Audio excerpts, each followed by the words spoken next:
So how much do you think is like each spoonful of caviar? I'll say about $45. Take more. $45 right here. Take more? I'm like trying to be frugal. Caviar doesn't have to be expensive. You can get salmon, trout, and herring caviar for under $10 an ounce. Despite that, people are shelling out a lot more money for fish eggs.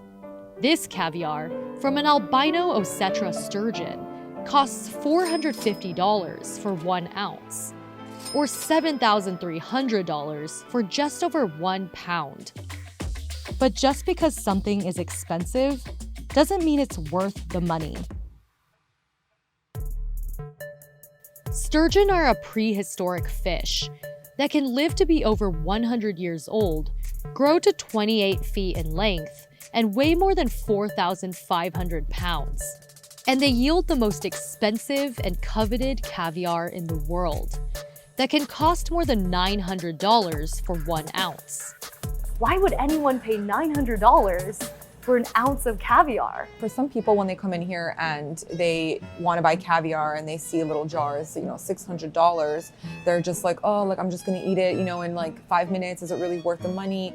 But once people start to, get into it, kind of like wine, you learn it, you understand why it takes, why it costs so much money. People then are less skeptical of it. Danielle Zaslavskaya and her brother David Bashkov help run Marky's Caviar, a Miami-based caviar importer and producer started by their grandfather in 2003. They say caviar is priced based on 2 criteria: desirability and scarcity.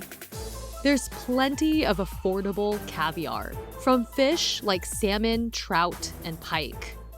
But caviar from sturgeon is much more rare because sturgeon don't reproduce nearly as often. It can take sturgeon more than 20 years to reach sexual maturity. But many say sturgeon caviar is worth the wait. Wow. Oh my God. Its complex and decadent flavor profile has been favored by the wealthy and powerful for hundreds of years. Hence its nickname, Black Gold of gastronomy. I love salmon roe. In some ways, it's more fun to eat because the eggs are bigger and they pop in your mouth. But really good black caviar, it's like a little nuclear explosion in your mouth. There are 27 species of sturgeon. These are some of the most commonly eaten sturgeon caviars, with beluga, sevruga, and ossetra considered the cream of the crop. The price of any of these caviars skyrockets if the sturgeon it comes from is albino, the result of a rare genetic disorder. This caviar is called almas. But less than 200 years ago, that same caviar was worthless in the US and Europe. Fish eggs were an acquired taste, a delicacy that first caught on in Russia in the 13th century.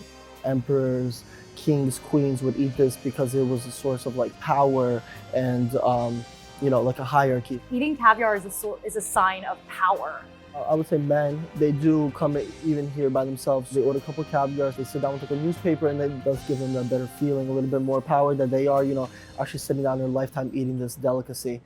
But before anyone in New York City would even think to shell out over $100 for an ounce of fish eggs, technological advances had to enable the West to develop a taste for the cuisine.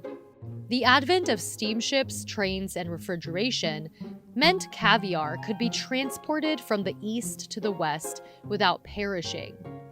It was a time when Europe was industrializing, there was a growing middle class, and there was this huge craze for caviar in the late 19th century. And that's really when it became a kind of luxury food, a food that symbolized wealth and success. In Paris in the 20s, the Jazz Age, they were drinking champagne, they were eating caviar. The American caviar rush followed in the late 19th century. But the world soon realized sturgeon aren't built for the mass market. That's why its roe is so expensive.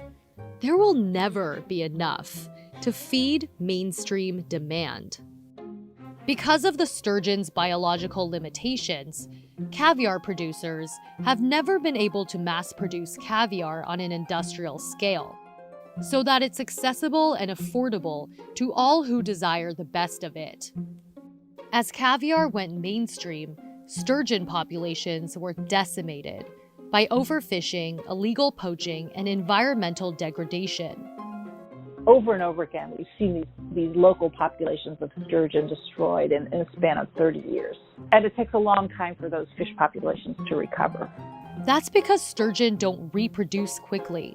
It takes them 7 to 20 years to reach sexual maturity. Then they spawn every 2 to 7 years. It's a much slower lifespan. They're much like people, right? Human beings don't reach maturity until they're, in their teens, right? That's in contrast to fish like tilapia, which is widely available and cheap because they reach sexual maturity in just a few months and then breed every 4 to 6 weeks. In 1998, sturgeon were placed on the International Endangered Species list.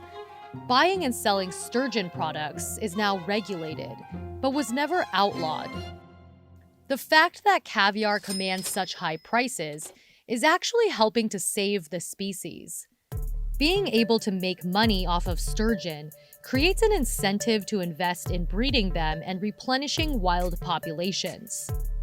Breeding sturgeon requires a huge upfront investment and a ton of patience, but the payoff can be enormous. Marky's debuted beluga caviar, the most expensive in the world, in June 2020, for $830 an ounce. It's the first time beluga caviar is available in the US, since importing beluga products was banned in 2005. We didn't get to try the beluga caviar since it wasn't available at the time of this shoot.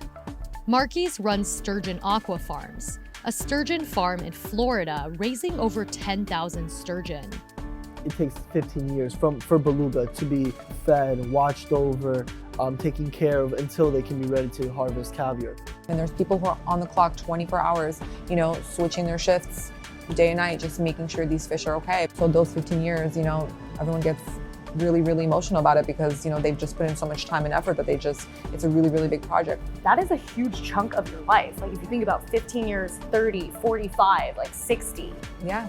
Already our grandkids, our kids, they're going to be the ones who kind of grow into having it available already in the market. So the difference there is pretty wild.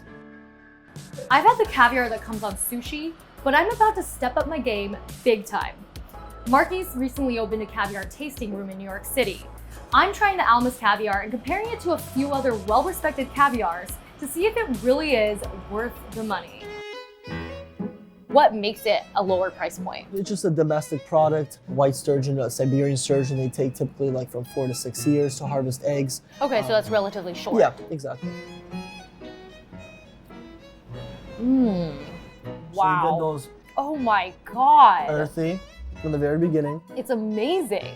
It is so much better than the salmon roe on sushi. Yeah. Because it has this like delicacy and this like subtlety and complexity to the flavor. Yeah. And it's like truly rich. The flavors are very complex, but Yeah. at the same time, at the very end, once you hit different taste points, they all come together. It's like a symphony of flavors. But I was kind of expecting something a little more basic, just because I know that's one of the cheaper ones. Yeah. But it's like so good. Its flavor profile is completely different from any of the caviars you're about to try. Cheers.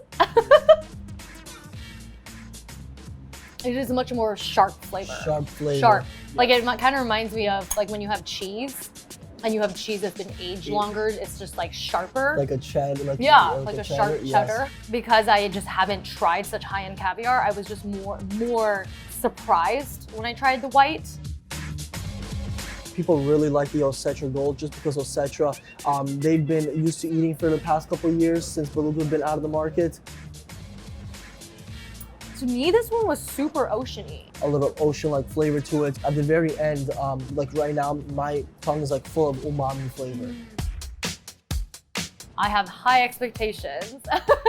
So how much do you think is like each spoonful of caviar? I would say about $45. Take more. $45 right here. Take more? I'm like trying to be frugal. Make it $90. Oh. Subtle. Very. Subtle. completely like just buttery. Because this one didn't have as much of a full-bodied flavor. I think you can get just as good or better flavor with a cheaper caviar. Of course, yeah. You would agree with that? I would definitely agree with that. You know, every sturgeon species is, you know, known to making a specific type of caviar, specific flavor profile, you know, different egg sizes. People shouldn't go for like the most expensive all the time, but should go for more of what their palates would enjoy eating. You don't necessarily need to spend a ton of money to have that caviar experience. When all you've had is salmon eggs, there is nothing like sturgeon caviar exploding on your tongue for the first time. It's unlike anything I've ever tasted. I first tried the white sturgeon caviar, which costs about $80 an ounce. The most expensive caviar I tried, the Almus ossetra, cost more than 5 times that, but it certainly wasn't 5 times more delicious. To get the most value for your money, I would recommend the cheaper sturgeon caviar. But if money is no object, go for the beluga and enjoy that special feeling of eating something that no one in the US has had access to in 15 years.